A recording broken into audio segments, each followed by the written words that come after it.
Jeffrey Epstein was born on January 20th, 1953 in Brooklyn, New York. His parents are Paula Stolovsky and Seymour Epstein. Paula worked as a school aide and a homemaker. Seymour worked for the New York City Department of Parks and Rec as a groundskeeper and gardener.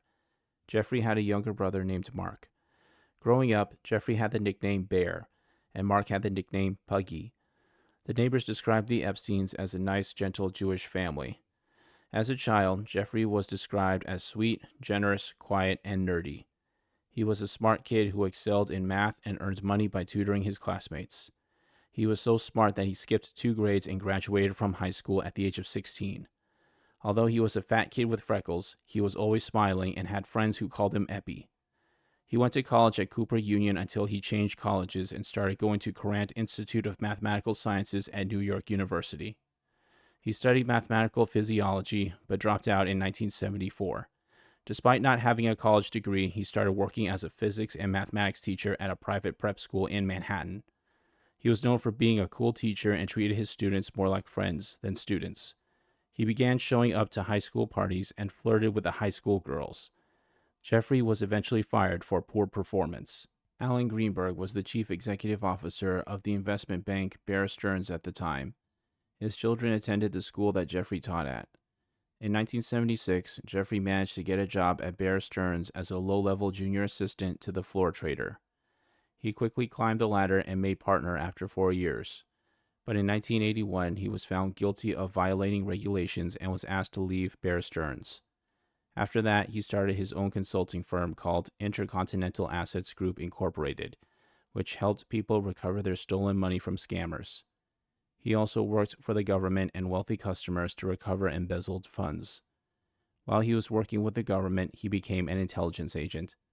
He had an Austrian passport with a fake name that stated his place of residence was Saudi Arabia. A former White House official stated that he was told that Jeffrey belonged to intelligence, so he should be left alone. He became a corporate raider in 1987 while consulting for Towers Financial Corporation. In 1993, Towers Financial Corporation was exposed as a Ponzi scheme that committed investment fraud. However, Jeffrey managed to avoid being charged for his involvement even though the owner of the company said that Jeffrey participated in the scheme. In 1996, Jeffrey started a company called the Financial Trust Company that provided financial advice and fiscal management services to rich and powerful people. His business was based in the Virgin Islands to serve as an offshore tax haven. It was there that he bought his own secluded island.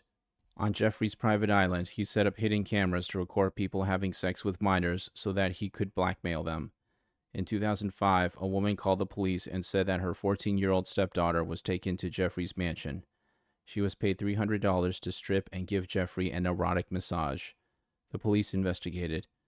The FBI also became involved and called their investigation Operation Leap Year.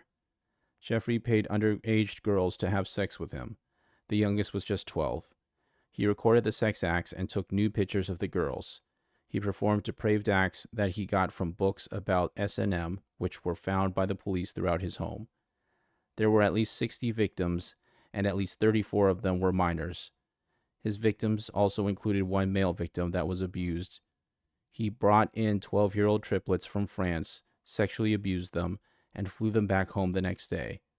The girls were brought in from all over the world, including Europe and South America. Jeffrey was arrested in 2006 and pleaded not guilty. The DA gave Jeffrey a sweetheart deal that granted him immunity from all federal criminal charges if he named his co-conspirators. The DA was told to give Jeffrey special treatment because Jeffrey belonged to intelligence and he was above the DA's pay grade, so the DA should just leave it alone. Jeffrey pled guilty, spent 18 months in prison, became a registered sex offender, and had to pay restitution to over 30 of his victims. While in prison, Jeffrey got more special treatment by being sent to a prison that was like a country club compared to the hard prisons. His prison door was left unlocked and he had a TV installed. After a few months, he was allowed to leave for up to 12 hours, 6 days a week for work release. He had a private driver that would drive him to and from prison.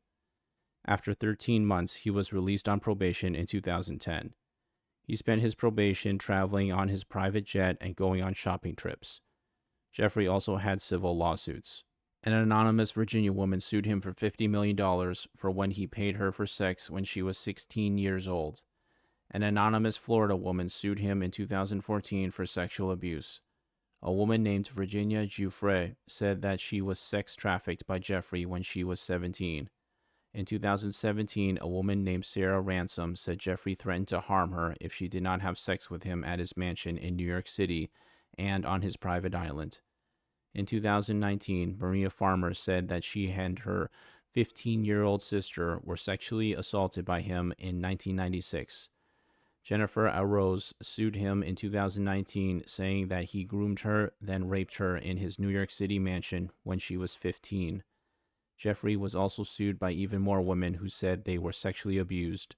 Jeffrey was arrested again in 2019 on sex trafficking charges. When police searched his home in Manhattan, they found thousands of nude photos of underage girls. This time he was denied bail because the judge said he posed a danger to the public and was a serious flight risk. Jeffrey was found injured and semi-conscious on the floor of his cell with marks around his neck. His cellmate, who was a former police officer awaiting trial for murder, said he didn't know what happened to Jeffrey. The staff at the jail decided that it was attempted suicide. Jeffrey decided to put money into the commissary accounts of the other inmates for protection.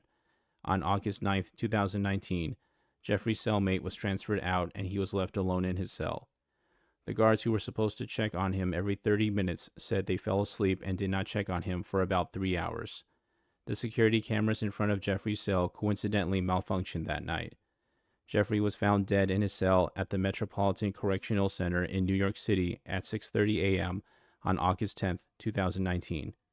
An autopsy was performed and found that he had many injuries, including a broken bone in his neck. His death was ruled a suicide. Many people speculated that he was murdered and that the suicide was a cover-up. The authorities investigated themselves and found that they did nothing wrong. Jeffrey's body was claimed by his brother Mark, and he was buried in an unmarked grave next to his parents. That's the end of the video. If you like the video, then like and subscribe. It only takes 2 seconds, and it would really help me out. Feel free to check out the other videos on my channel.